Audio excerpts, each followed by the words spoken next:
Oh, well, Malungelo boy, there's a lot to speak about. The president has a lot to say in that speech. Nhlanhla Mkhwanazi's allegations should be there.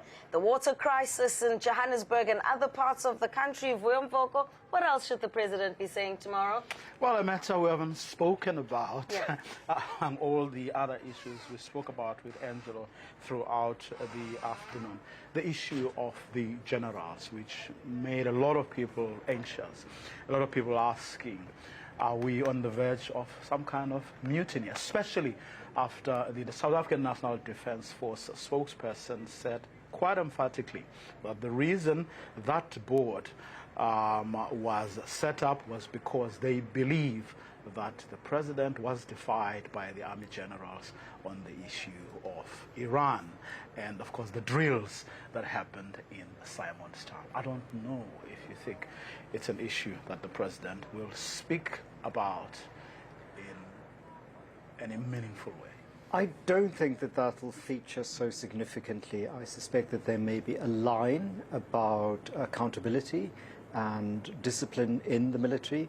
But we're also a country where a minister once had to call the famous phrase, heads must roll, precisely because there was a near or pseudo-mutiny inside the army, and ordinary soldiers were scaling government property walls in order to confront the Minister of Public Works at the time. So I think what we need to be quite careful of is thinking that things that grab the headlines at the moment are necessarily going to go into that speech. This is a speech where provinces gave input, alliance partners gave input, different departments had to give input. So there will be a line about defence budget, because also there's a global context in which more and more people are spending, or more and more countries around the world are upping their defence budget spending. But I suppose the other aspect here is, as the president probably is tightening up his speech, as you and I continue to try and navel gaze what is going to be in there. But the state of the alliance is not that great. We know that provinces are also in a dire strait. So in other words, because there's been a sense over the years that these State of the Nation addresses are not reflective of what's been happening. In fact, it's a regurgitation of what we've heard in the years past. Do you think anything's going to be different? So I think this is going to be a moment in which those GNU partners will have given input through their various ministers. So it's not just the tripartite alliance. He's now got to deal with government allies, people from other parties who through their ministries are going to be giving input. And there I think there's going to be an attempt, or there will have to be a very substantial attempt, to knit together the completely sometimes conflicting, shall we say, fabrics for this particular tapestry, because what you have also is those ministers. You think of arts, culture, sports and recreation, you think of home affairs, you think of agriculture. These are ministers who have to demonstrate to their party supporters that they're doing well ahead of an election, while at the same time taking pot shots at the central administration of which they're now a part. So it's not just the president who's walking a fine line. All of those ministers are walking fine lines between party loyalty, electioneering, and somehow the president, who we know, Mr. Ramaphosa as an individual, is very good at doing that democratic centralizing tendency of taking varieties of inputs and spinning them in a particular way. He has done this as a negotiator, he's done this as a businessman, he's done this as president of the party, he did it as deputy president of the ANC in charge of government business, and he has certainly done fairly impressively, even when one disagrees with him in his tenure as president of a very fragile and often conflict-riven coalition. But with foreign policy, does that apply? Because perhaps that's one of the very touchy issues in this government of national unity. So there again, the African National Congress took a very strong and I think specific position to put an ANC figure like Ronald Lamola, took him out of justice and put him in DIRCO.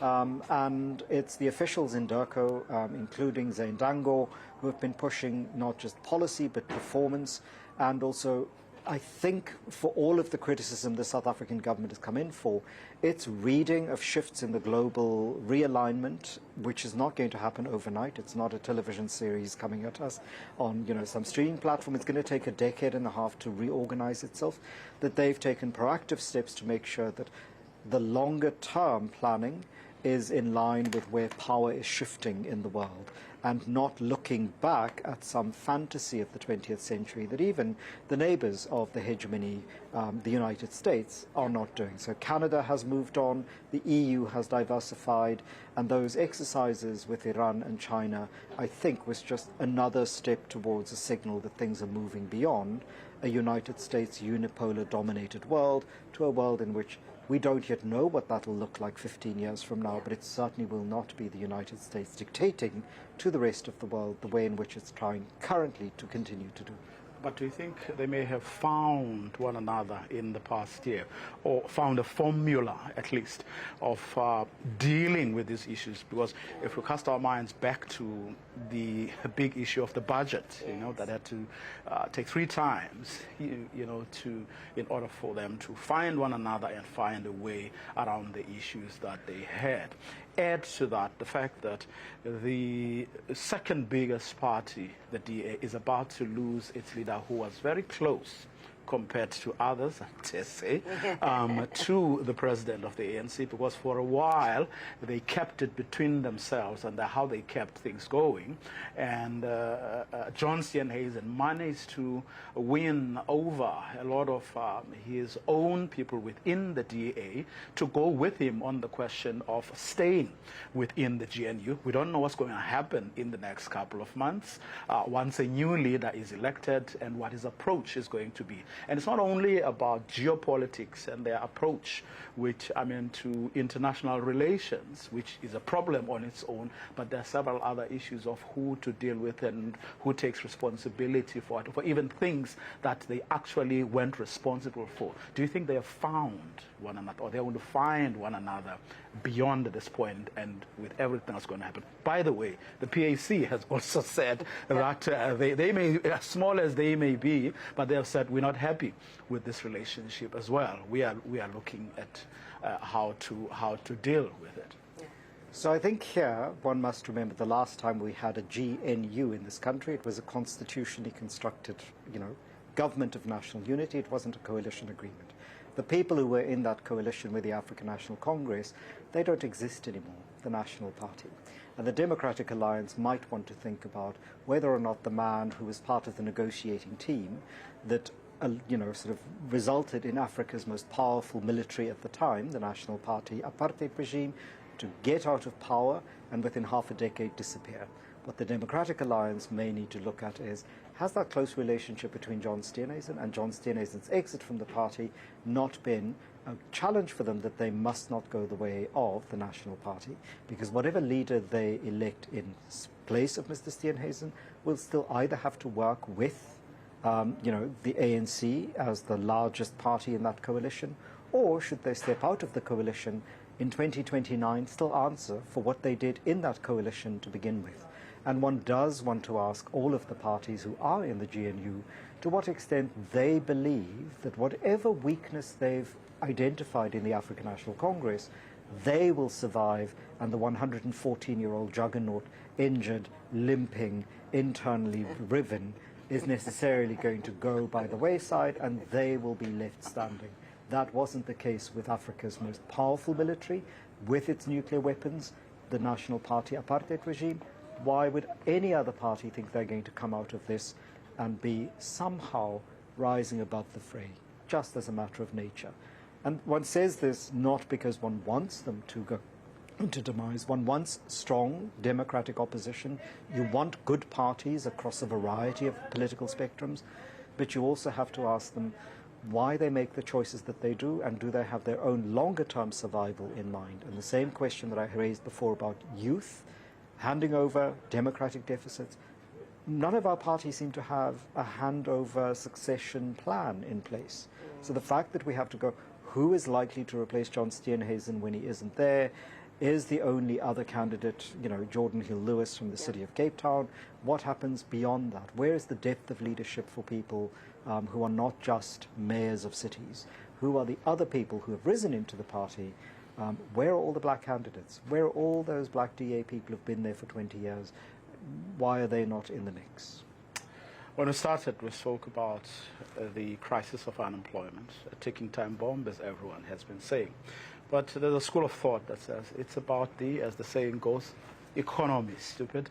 And that's what this party has to strive to agree on. And it's not just about the partners in the government of national unity, but it's about other people like your organized business, your organized labor, civil society, and the government agreeing on what will take the country forward economically so that it can create the jobs we so desperately need. I've heard recently people like the head of Zanzi talking about Starlink, for example, that we need to go to bed with people like, your Elon Musks, given their orientation and their reputation, what they're about, given who they have associated with. They may not be the best of friends with Donald Trump today, but look where they started and what they tried to do.